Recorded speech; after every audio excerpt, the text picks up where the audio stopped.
Okay, everyone. Welcome to the Veterans Hub page again, and thanks a lot for watching this video. And please do share it if you feel the need to.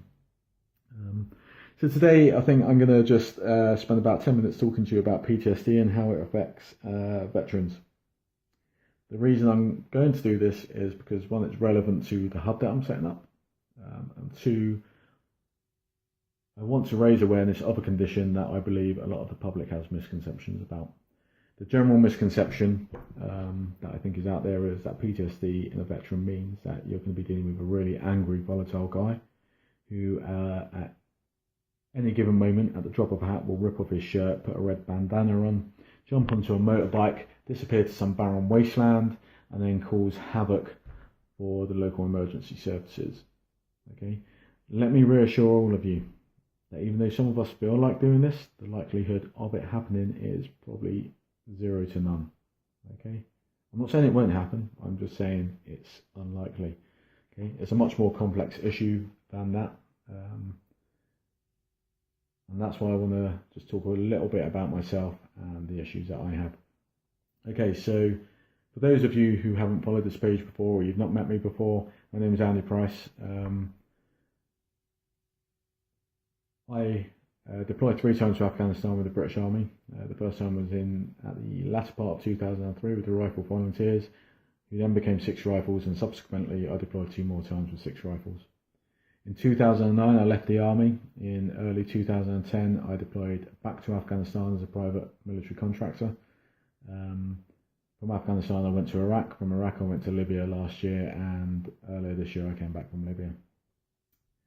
So how does PTSD affect me? Okay, so back probably around about 2005 time-ish, maybe a little bit before, a little bit after, I started to even recognise subtle changes in myself. So by that I mean I was becoming angrier, I was struggling to sleep, I was developing quite a substantial dependency on alcohol. And I was kind of leading quite a self-destructive lifestyle, to be honest with you. You know, I basically didn't give a toss. I would go out to get smashed on booze, I'd go out to cause problems, and I wasn't helping myself, and it was having a detrimental effect on my personal life as well. However, I didn't recognise this as being a problem at the time. I just thought I missed being in Afghanistan, so I was here for 2 more tours, and then obviously went on the circuit and started working privately. Over the course of the next few years, I became progressively worse. When I was deployed, I was quite content and happy. I used to start getting quite stressed out about coming home for my leaves. My leaves would be spent in a kind of a drunken stupor. I started self-harming. I started acting in such a self-destructive way that had detrimental effect on personal relationships. But again, I didn't see the issue with it. So I carried on deploying. Then earlier this year, I came home. At the beginning of the year, I guess it was, yeah, I came home. And whatever had been going on in my head that I hadn't been dealing with, just exploded like an out-of-control belt-fed machine gun. It was absolutely mental. I went into an extremely dark place. I went from being self-destructive and self-harming and being angry to actively thinking about taking my own life. To the point, though, where because I thought it was normal to think like this, I was discussing it with family and friends. I was saying to them, I don't want to be here. I can see why other people have taken their own lives. There's a logic in their thinking, and I think it's a logical step to take. It was kind of like that, okay? And in the back of my head, I actively made a plan to take my own life at some point. Luckily, my family, the people that love me the most, and a very good friend of mine, didn't agree with me that this was the next logical step, and they took appropriate steps or appropriate action to ensure I got some help that I needed.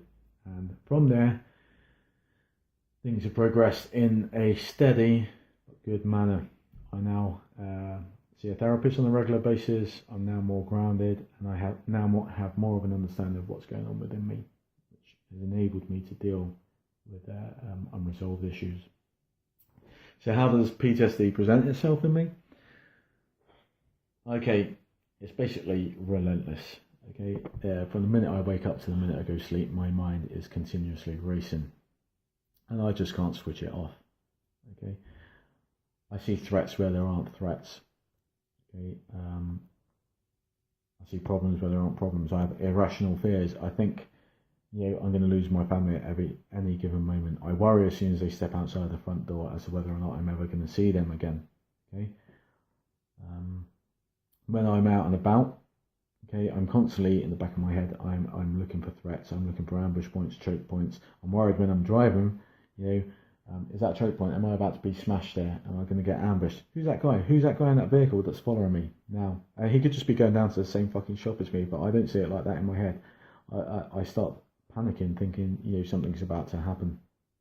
Okay, I look for escape routes. Okay, I'm continuously assessing people, weighing them up to see if they're going to be a threat to me, my family, or anyone else that I'm with. And even though some people might say this is a normal reaction, it's not normal when you're continuously doing it. I literally cannot switch off at all. Okay, it's, as I said, relentless. Okay, in addition to that,